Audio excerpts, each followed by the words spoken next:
안녕하세요. 개인 투자자분들의 멘토 프로페서 킹입니다. 1월 26일 기술적 분석이 좋은 모닝브리핑 출발해 보도록 하겠습니다.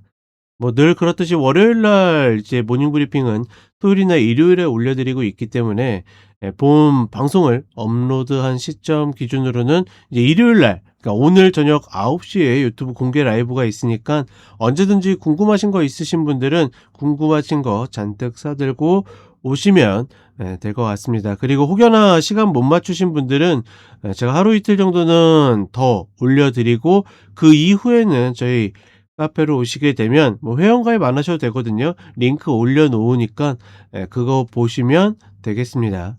자, 일단 미국 시장 같은 경우에는 반등을 했지만 전반적으로 계속 박스의 형태를 만들고 있죠. 어제 같은 흐름에서도 상단에 올라가니까 다시 좀 되밀리는 그런 모습을 보여줬는데, 전반적으로 콘텐고도 그렇고 백어데이션도 그렇고 선물이 시장을 좀 좌지우지하는 그런 모습들을 보여주고 있고, 중소형주와 빅테크들 간의 어떤 좀 시소 있는 순환매 이런 것들도 좀 보이고, 다만 이제 전반적으로 종목들 하나하나 톱파보면 이 각계전투에 가까운 그런 흐름들을 보이고 있다. 물론 이제 개별 이슈가 발생을 하면서 종목별로 따로 움직이는 경향도 있지만, 그것보다도 그냥 수급의 어떤 방향성이 한쪽으로 쏠려 있지 않다 보니까 전반적으로 종목들 따로따로 움직이는 그런 모습들을 보여주고 있고, 이제 이번 주 같은 경우에는 수요일 날 이제 금리 결정부터, 사실 금리 결정은 동결로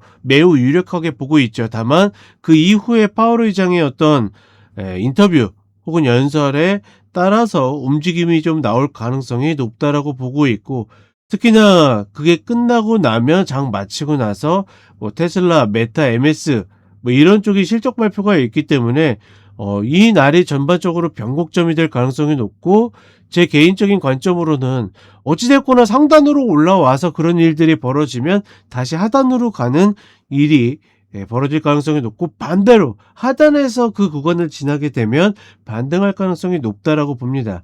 다만 이제 저희 그 차트 3.0 당일 전략을 꾸준히 한번 보시는 분들은 인지하고 계시겠지만, 전반적으로 이제 밑에 내려왔을 때 매수에 강함하기보다는 올라왔을 때 매도에 좀 더 과감한 관점을 갖고 있기 때문에 전반적으로 여전히 이 박스에서 크게 벗어나긴 어렵다라고 보고 있고, 여전히 하나 눈에 띄는 거는 은이 이제 온스당 100불 넘어버렸죠.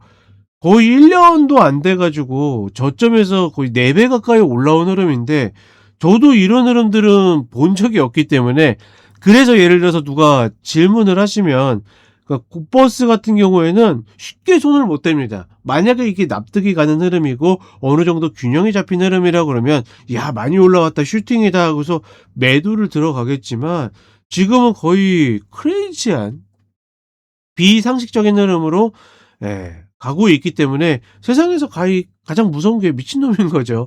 그렇다 보니까 쉽게 매도치기 어렵다라는 거. 전반적으로 원자재들은 상당히 손대기 어려운 그런 구간에 있다 정도로 인지하시면 될 것 같고, 그렇기 때문에 연초에 이제 연간 시황을 공개 방송에서 이야기 드리면서 이 부분에 대해서 이야기 드린 거죠. 아예 어떻게 한다? 패스한다라고 이야기 드렸죠. 그런 부분들 어떻게 보면 인지하시면서, 혹여나 현금 많이 갖고 계신 분들이 우리 시장도 마찬가지고 많이 올라왔다는 이유 하나만으로 할 게 없을까라고 생각해서 들어가는 것은 매우 위험한 어떤 전략이고 결정이다라는 거 다시 한번 이야기를 해드리겠습니다. 그리고 한국 시장 같은 경우에는 정말 끝까지 자르는 순환매를 만들어내고 있죠. 사실 주도주 순환매에 들어가지 않고 있지만 이게 이제 끝물이다 보니까 간간히 이차전지는 제가 봤을 때는 한 3번에 한 번 정도 돌아오는 것 같고, 가상화폐는 꽤 오랜만에 다시 들어오는 것 같은데, 이런 종목들까지 한 번 더 움직이고 있다라는 거. 그러니 이게 이제 와서 간다라는 개념보다는 이 순환매가 돌 때 다시 조금 어느 정도 정리하고 다시 내려가는 파동이 만들어진다라는 관점으로 접근하면 좋겠고, 그러니까 곧버스에 대한 생각은 기존과 다른 것이 없지만 이것들을 메인으로 가져가기에는 여전히 증거가 부족하다라고 보시면 될 것 같습니다. 자, 그럼 차트 보도록 하겠습니다. 자, 나스닥 일단 기본적으로 이 일봉 흐름을 보게 되면 사실 이 흐름에서 크게 벗어나지 않는 모습이고, 사실 현물은 120평도 오지 않을 만큼 강한 흐름이지만 그렇다고 고가를 갱신할 만한 어떤 재료들도 상당히 부족하다. 여전히 미국 시장으로는 계속 매수세가 들어오고 있기 때문에 그로 인해서 지금 시세가 유지되는 것뿐이지 돌파에 대한 어떤 명분을 찾긴 어렵다라고 보고 있고, 제가 봤을 때는 결국은 돌파하려면 AI 반도체에 대한 어떤 확증이 나와야 되는데 그 확증도 만만치 않아 보인다. 지난 이제 인텔이 실적을 발표하고 17%가 빠졌는데, 그러니까 전반적으로 기대치에 충족하지 못한다라 그러면 그동안 많이 올라온 종목들에 대한 어떤 시장의 냉정한 평가는 계속 이루어질 가능성이 높다라고 판단하고 있습니다. 그리고 한국 시장으로 오게 되면 고가놀이의 패턴이 살짝 나오려고는 하고 있으나 그 뒤에가 받쳐지지 않고 있죠. 어찌됐거나 우리가 흔히 이야기하는 이 패턴이 나와서 정착을 하려면 위아래로 많이 흔들어 줘야 되는데 아직까지 그런 패턴이 나오고 있지 않다. 그러니까 여기가 고점이라는 거를 증명해 내기 위해서 그런 게 아닙니다.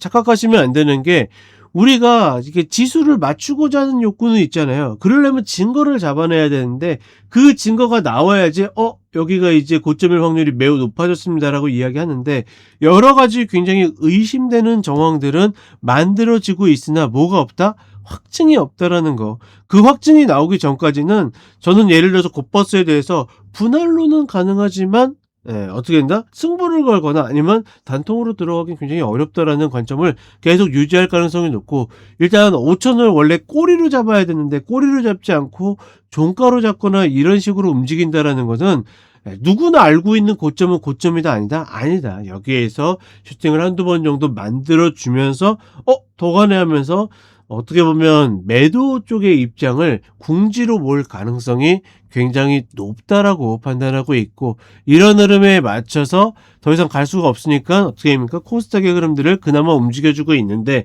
다만 이것만 보고서 이제 얘가 앞으로 쭉쭉 갈 것이다 이런 것을 예측할 필요가 있다 없다? 없다라는 거. 그냥 나는 어떻게 내 종목 위주로, 내 포트 위주로만 가시는 것이 맞다. 이렇게 다시 한번 이야기를 해드리겠습니다. 자, 그럼 저는 라이브 방송 때 뵙고 쇼츠로 뵙도록 하겠습니다.